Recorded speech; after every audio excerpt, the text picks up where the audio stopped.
હવે આ છાપામાંથી બહાર આવો જરાક. બહાર આવીને શું કરું? તારું મોઢું જોઉં? હા તો એમાં શું વાંધો? મારું મોઢું જુઓ, મારી સાથે વાત કરો. તારી સાથે શું વાત કરવાની? તારા મોઢામાં સોસાયટીની પંચાયત સિવાય કઈ વાત હોય છે? જાઓ જાઓ તમે. પહેલા કે આવ અને હવે કે જાવ. મારે શું કરવાનું છે એ નક્કી કરીને તો કે. નેહા તું અને આમ અચાનક? હા તું બેગ લઈને કેમ આવી છે અને કુમાર ક્યાં છે?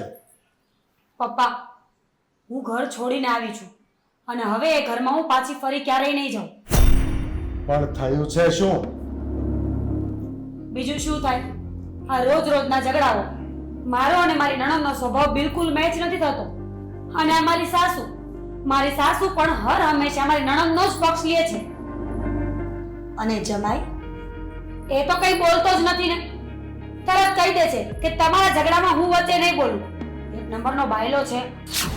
આ પોતાની માં કે બેન સામે બોલવાની હિંમત છે જ નહીં એનામાં. પણ બેટા, જમાઈ વિશે તારા પપ્પાની સામે આવું ન બોલવાનું હોય. ઘર હોય ને ત્યાં ઝઘડો થયા કરે, એમાં આમ ઘર છોડીને આવી ન જવાય પિયર. હું હમણાં જ જમાઈ સાથે વાત કરી લઉં છું. એ આવીને તને લઈ જશે. ના એટલે ના. હું એ ઘરમાં પાછી નહીં જાઉં. જો તમારે લોકોએ મને રાખવી હોય ને તો ઠીક છે, નહીં તો મારી વ્યવસ્થા હું ગમે ત્યાં કરી લઈશ.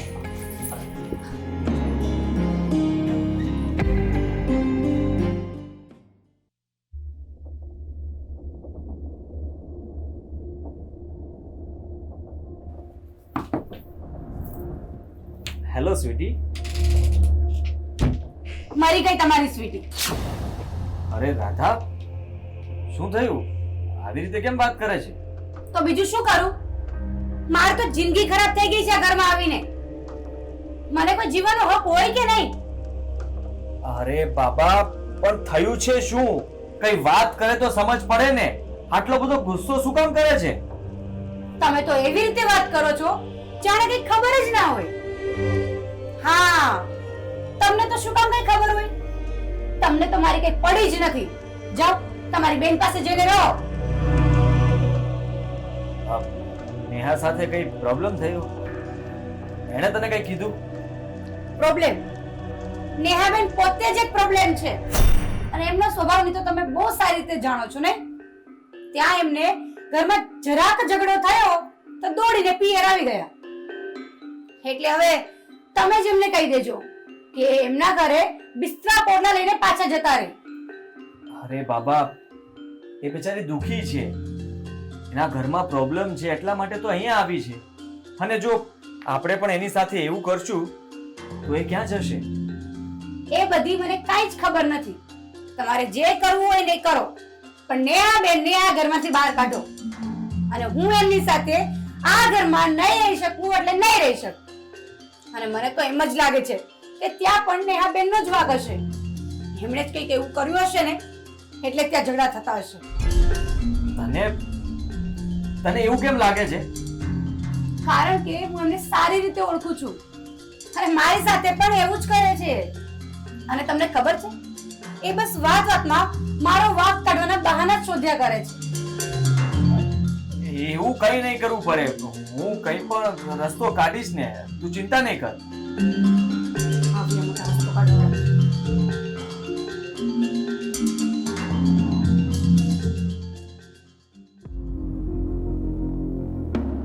નેહાબેન, નેહાબેન, નેહાબેન ઉઠો. સુવા દો ને ભાભી. શું સુવા દો ને? ઘડિયાળમાં તો જુઓ 10 વાગવા આવ્યા છે. હા તો મારે ઉઠીને ક્યાં પાડા પાવા જાવું છે? સુવા દો થોડી વાર.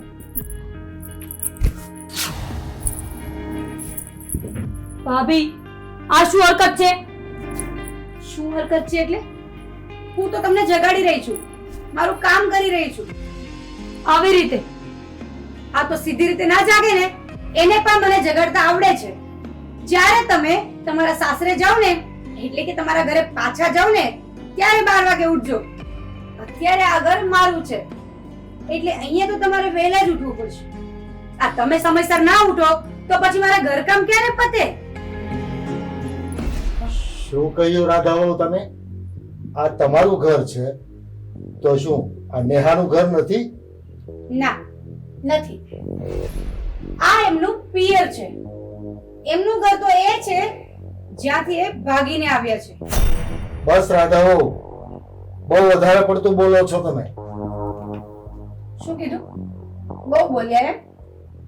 હજુ તો મેં બોલવાની શરૂઆત પણ નથી કરી. જો હું બોલવાની શરૂઆત કરીશ ને તો એ સાંભળવા માટે તમે અહીંયા ઊભા જ નહીં રહો. ભાભી, વડીલો સાથે આવી રીતે વાત કરવાની હોય તો આ છે તમારી ખાનદાની? નેહાબેન, ખાનદાનીની વાત તો તમે કરતા જ નહીં, કેમ કે તમારા મોઢે આ બધા શબ્દો છે ને ગાળ જેવા લાગે છે. પોતે તો પતિ અને પરિવાર બંને સાથે ઝઘડો કરીને પિયરમાં આવીને બેસી ગયા છે અને ઉપરથી મને સલાહ આપે છે, ખાનદાનીની વાતો કરે છે. બસ હવે બહુ થયું. તમે જાઓ, તમારું કામ કરો. અને નેહા, તું ઊભી થા એટલે વાત પતે. આવ છું પપ્પા. એકવાર કહીએ ખબર નથી પડતી.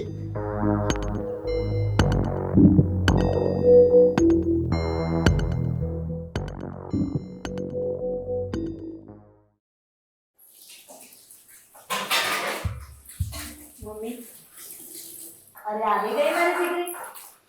હજી થોડો આરામ કરાય ને. મમ્મી, મારે તો આરામ કરવો જ હતો, પણ આ ઘરમાં અમુક લોકોને મારી બળતરા જેટલી છે ને કે શું કરું. નેહાબેન, આવી રીતે ટોન્ટ મારીને શું કામ વાત કરો છો? જે કેવું હોય તે સીધી રીતે નામ લઈને વાત કરો ને. અને હા, મને તમારાથી જરાય બળતરા નથી થતી. આ તમે બપોરે 12 વાગે ઉઠો અને પછી તમે ચા નાસ્તો કરો તો આખા ઘરના કામ મારે ક્યારે કરવા? કારણ કે તમારી સવાર તો બપોરે પડે અને બપોર છે સાંજ પડે. હા, તો એને બીજું કામ ય શું છે? થોડા દિવસ આવી છે ને મારી દીકરી, તો એને આરામ કરવા દે ને. થોડા દિવસ એટલે મમ્મી, તમે પણ એવું નથી ઈચ્છતા ને કે હું આ ઘરમાં રહું? મારો કહેવાનો મતલબ એવો નથી. હું તો ઈચ્છું છું કે તું તારા સાસરે જઈને સુખેથી રહે. મમ્મી, મારું ઘર આ છે અને હવે હું અહીંયા જ રહેવાની છું. એક મિનિટ, આ ઘર તમારું નથી, મારું છે. સમજ્યા? રાધા, હું એની સાથે વાત કરું છું ને, એ મારી દીકરી છે, એટલે આ ઘરમાં એનો હક તો છે ને. હું એને સમજાવવાની કોશિશ કરું છું ને. તું વાતને વધારે છે. હવે કોઈ વાતમાં તું વચ્ચે ન બોલતી.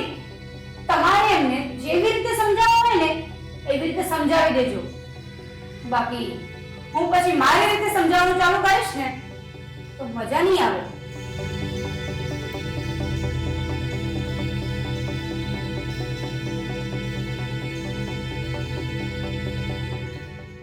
નેહા! એ નેહા! નેહા! નેહા! નેહા! અરે શું થયું પપ્પા? શું કામ બૂમો પાડો છો આટલી બધી? અરે અનર્થ થઈ ગયો. નેહા ઘરમાં કઈ મળતી નથી. આજો.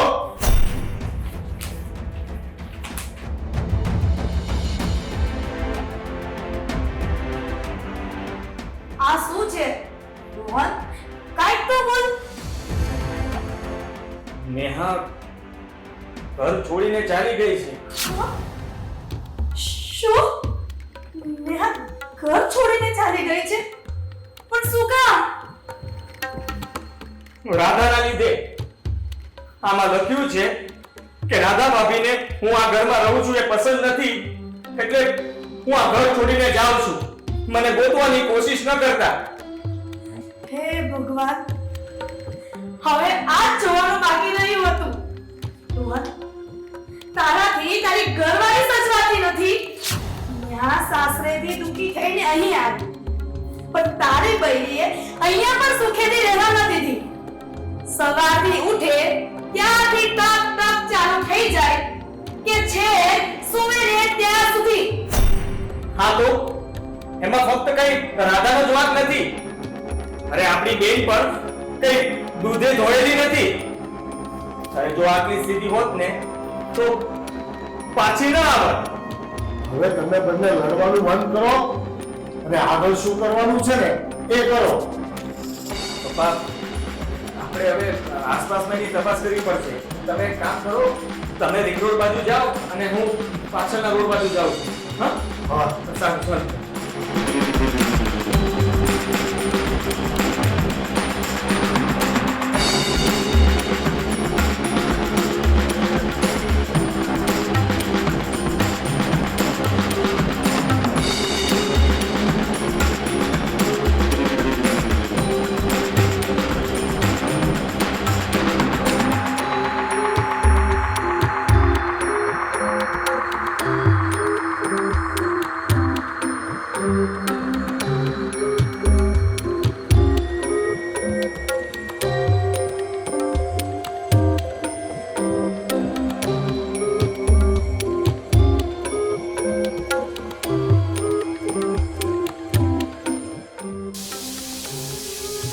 નેહા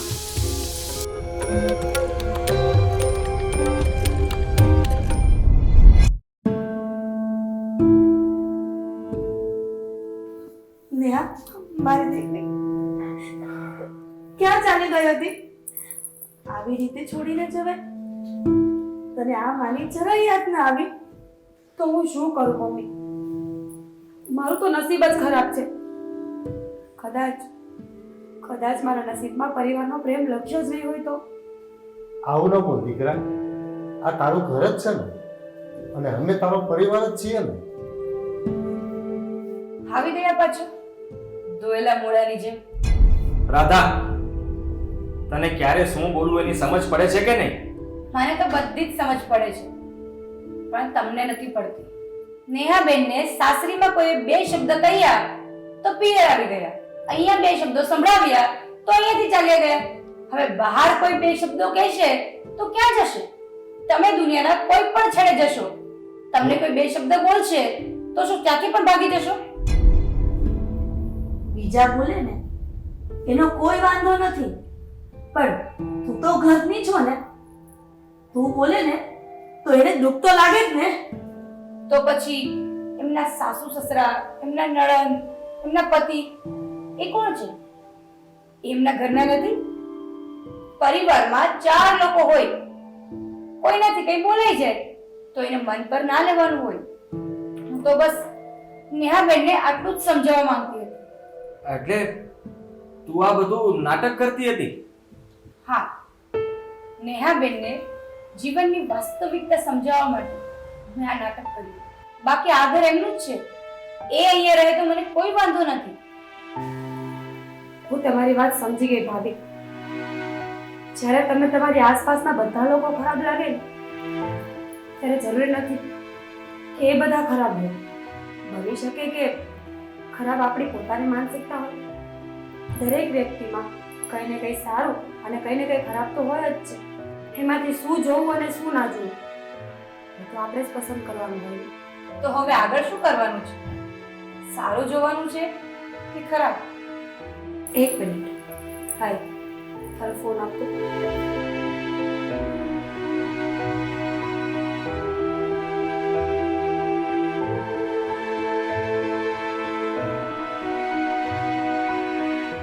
હેલો, હું ઘરે પાછી આવવા માંગુ છું. તમે લેવા આવશો ને?